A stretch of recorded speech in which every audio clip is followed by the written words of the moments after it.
Hello, my name is Tony Berard. We're going to talk about the block transition tournament. Again, this might be the final video on it. I don't know. But the goal for this video is to discuss the block transition tournament and talk about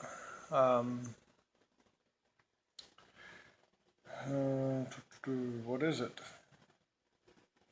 Did attrition. Oh, the cross-block games. And so, in the previous videos,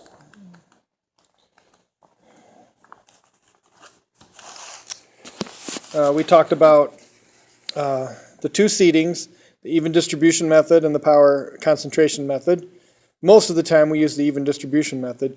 If we do use a different method, at the end we'll use the power concentration method. That won't always be the case where we do use this, but if we do, then the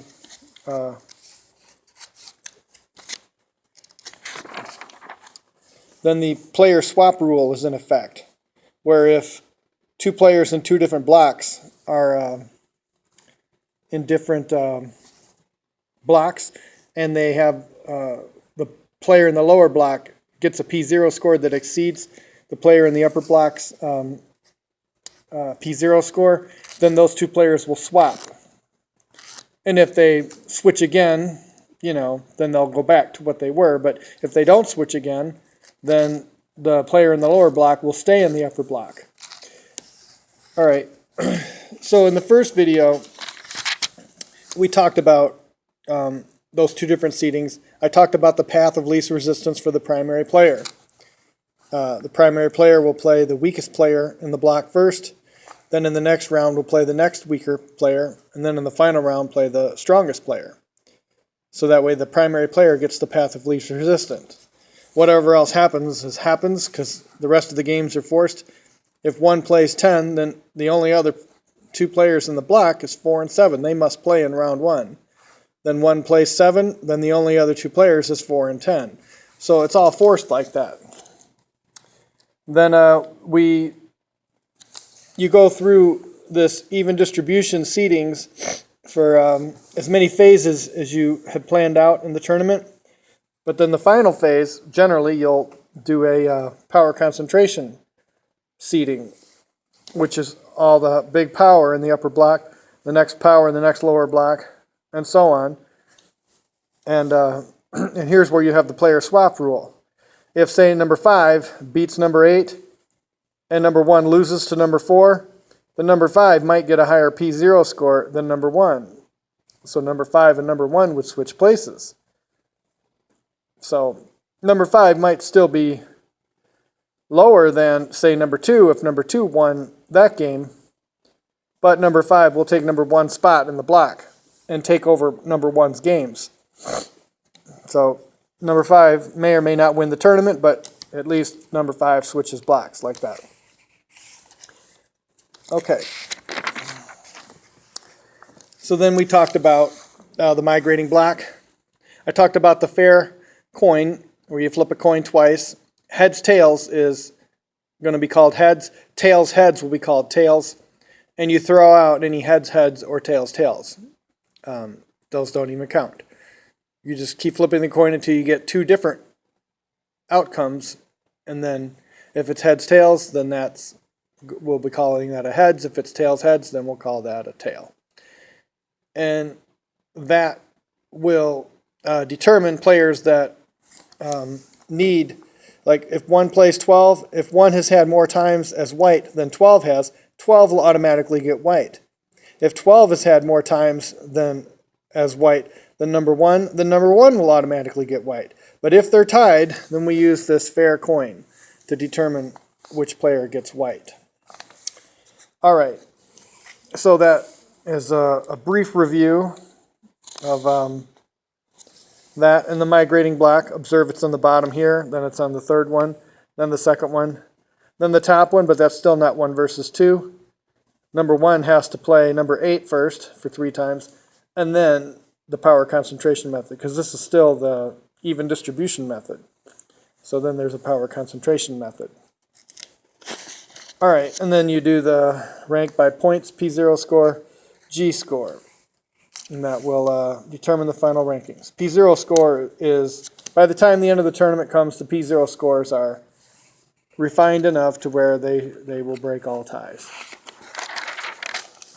All right, then we talked about the block transition tournament with attrition. And I showed an example of starting out with 200 players. Then at some point you can knock off, say, half the players and go down to 100 players, which would be 25 blocks. Then you can go down to 50 players. No, you can't go down to 50 players because then there's only 2 in a block, the last block. Well, you could go down to 52, I guess, or to 48, one of those two. So that was an error in the video I just now caught, the last video. All right. And I showed how you could run a candidates tournament with 20 players, and it would be 15 games, and you go through 5 phases without a power concentration phase, just even distribution method for 5 straight phases. 1 will never play 2 if they hold their blocks. And so the top 2 players would meet up in the World Championship, or the winning player would get to face off against the champion, depending on how you run it. All right, so now we're ready for the newest video. Where's my ink pen? Here we are. So this will be the block transition tournament. And this will be with cross-block games.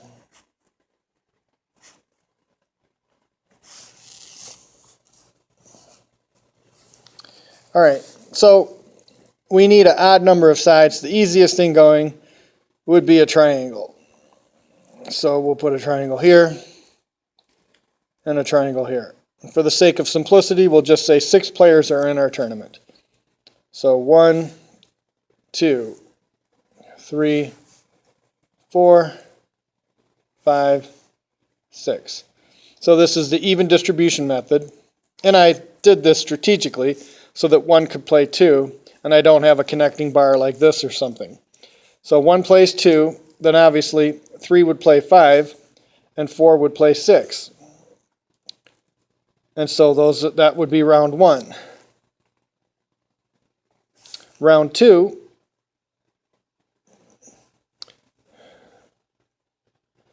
player number 1 is not going to get the cross-block game this next time. Player 1 will play, 1 should have played 5. 1's cross-block game is actually a harder game for him. So that's not going to be round 1. This will be round 1. So, well, one's going to play 5. So we'll put 1 and 5 here. So 3 is going to get the cross-block game. See, I'm figuring this out right on the fly. Because I knew I'd have some issues with the cross-block game. It's not going to follow the path of least resistance. At least not for all of them. It can only follow it for one of them. So we're going to say the odd. So if you have 4 triangles for 12 players, then the odd primary player blocks with a player of 1 and a player of 3, those will follow the path of least resistance. The one with a player of 2 and a player of 4, those won't be able to follow the path of least resistance. So 1, 3, 5. So 2. So if 1 is playing 5, 2, 4 must go in the middle. So we can give player 2 almost a path of least resistance. So 1 will play 5, 2 will play 6, and 3 will play 4 for the cross-block game. So that's round 1. Round 2,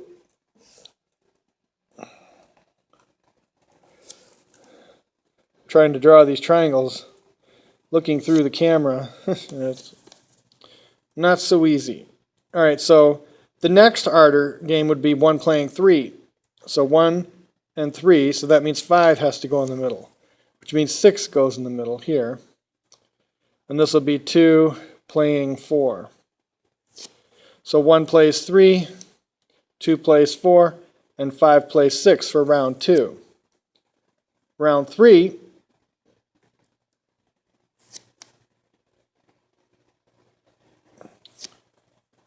now this time player 1 and player 2 are going to play, and that's going to be the cross-plot game. So 3 and 5 will be up here, and 4 and 6 will be here. So 3 will play 5, 4 will play 6, and 1 will play 2. And this will be the even distribution method.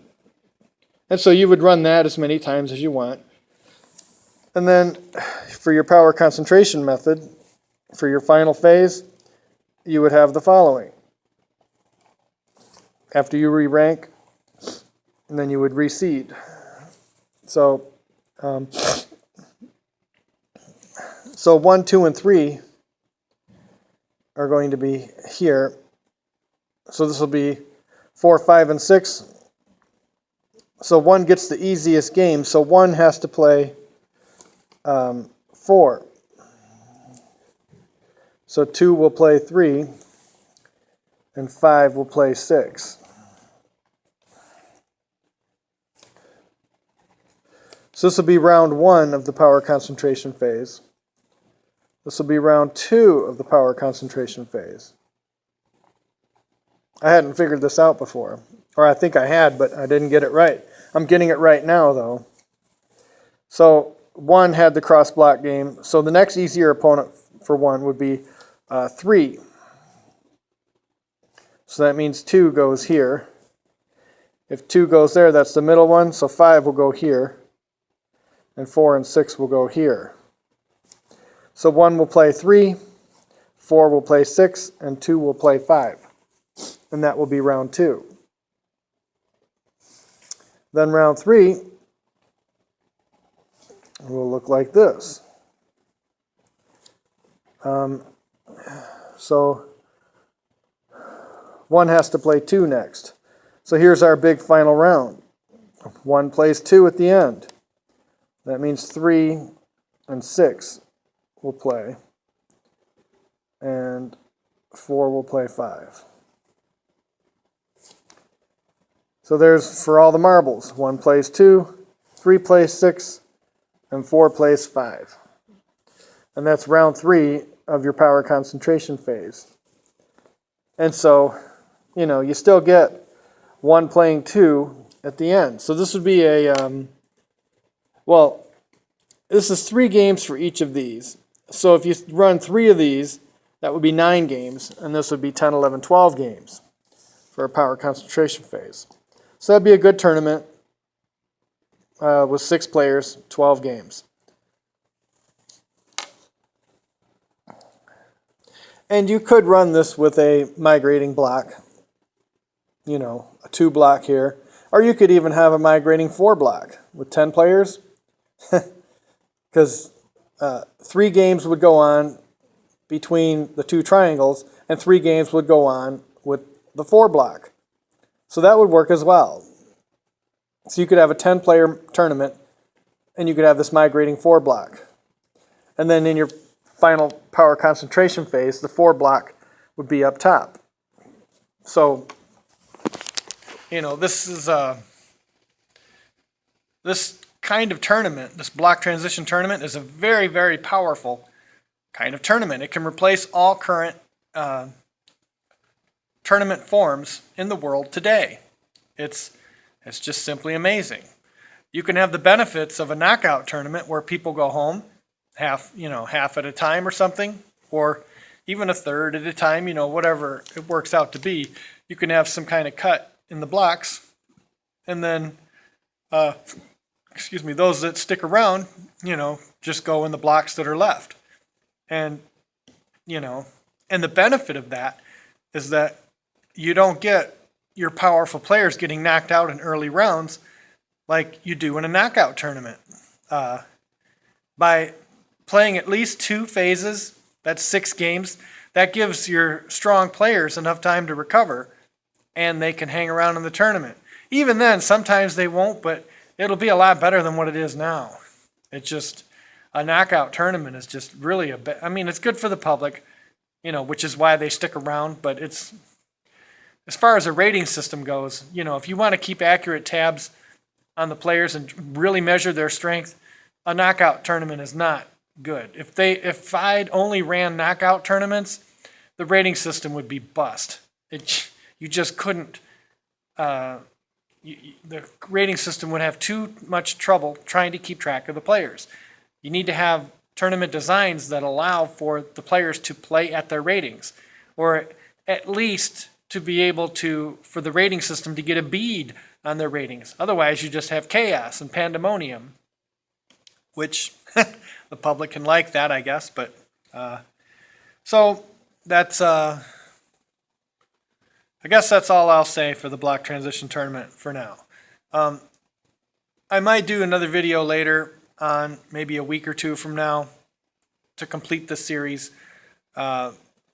because there's still a lot of interactions. You can have an odd number of vertices in your polygon and an even number of the next size up, and those two will always go hand in hand. Like 3 and 4 go hand in hand because there's 3 games each. 4 and 5 go hand in hand. No, that's not true. 5 and 6 go hand in hand because those are 5 games each. It has to be an odd number first and then the even number above that. So like 11 and 12 would go hand in hand.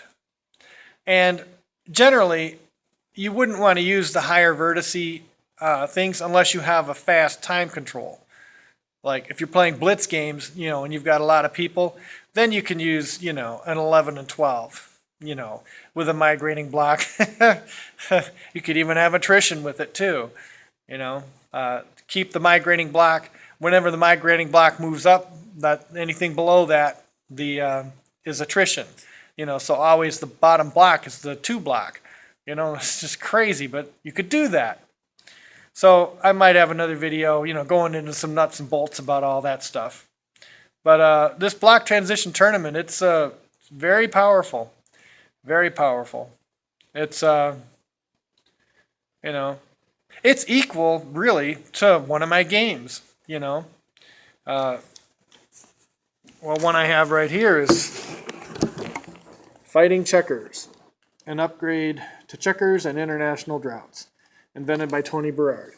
This is on the Game Crafter site. I guess we're going to do a little bit of promotional work now. If you go to www.thegamecrafter.com, then you can pick up that game. The games that I have on the Game Crafter are Fighting Checkers. I have Go 12. I have Pythagorean Tic-Tac-Toe, but you can't find it if you just do a search for it. You'd have to look at some of my other posts. I make posts on Quora and stuff. I answer questions, and I can get the link for Pythagorean Tic-Tac-Toe, but if you just do a search for it, you won't find it because it's not actually published. If you know the direct site to see the page, you can get it, but they're not going to give it to you, the Game Crafter. Dice Chess is also like that. I've been waiting for this Dice Chess to ship to me. I should get it Thursday. It should be here by Thursday. So about 3 more days and I'll have it. And then I'll make it available to the public, and then you'll be able to find it if you just type in Dice Chess when you go to thegamecrafter.com. But for now, you still won't be able to find that. Dice Chess is my latest game. It's a beauty. And this block transition tournament is a beauty also. What was I going to say?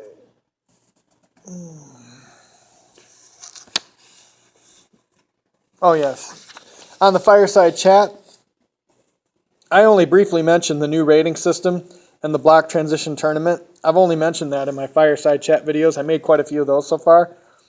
But now I've made a bunch of videos on the block transition tournament. So you know that this just isn't a footnote. This is a major contribution. This is how the tournaments are going to be run, because they provide such latitude. Also, I've invented a new deck of cards. This is one of the games that you can get on the Game Crafter site. It's It's called Modern Colors Bridge, a new card game by Tony Berard. On the side, I have the same thing, except I don't have the bidding mat. This is a bidding mat. You get a PDF file with this, and you also get a bunch of dice. I'm trying to open the box here.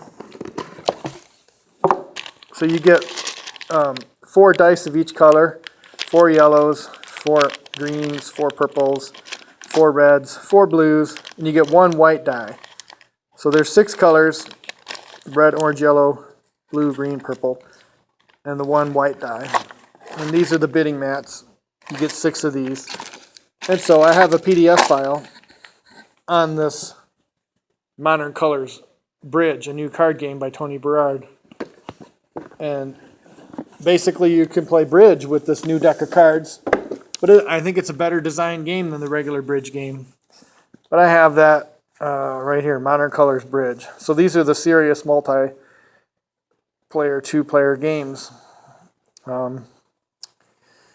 So yeah, I've got Deep War Colors. I recently invented that. Red Rock, that was the first game I invented with this new deck of cards. So, but anyway, so this will be the final video I do in the series, I think. Unless I do one, you know, with a wild example, you know, showing like basically everything in action, which would be pretty cool. I probably will do that then. Just to tie it all together. But in the words of Yoda, you know, you know that which you require. So then Luke was like, so I am a Jedi. Yes, you are a Jedi. If you watch all my videos on this series, you understand the Black Transition Tournament as well as it could be understood. Without knowing the math, you know, you'd have to really get into it to know the math of the rating system, because the P0 scores are one of the rating system components. But if you're not a mathematician, then you know the Black Transition Tournament now as well as anyone can know it without knowing the math, just by watching these videos. So, yeah, and as I've shown, this is a beautiful, beautiful contribution to the world of gaming. All right, this is Tony Berard signing off.